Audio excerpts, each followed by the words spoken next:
এই যে তরকারিতে তেল খাবেন কম, তারা এই যে পানি দিবেন, এই যে পানি দিয়ে লবণ দিয়া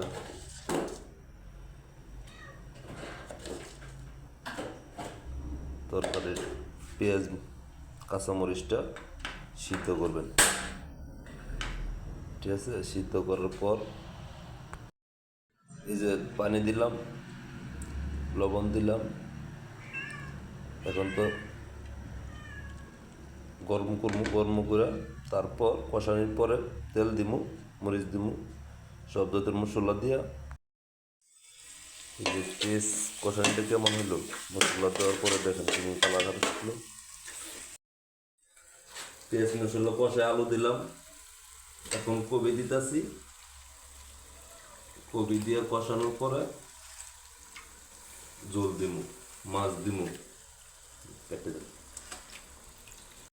যারা যারা লাইক কমেন্ট শেয়ার বেশি বেশি করবেন তাদেরকে দাওয়াত দেওয়া হবে, ফ্রিতে গেস্ট হিসাবে খাওয়া দাওয়া করে দেবেন।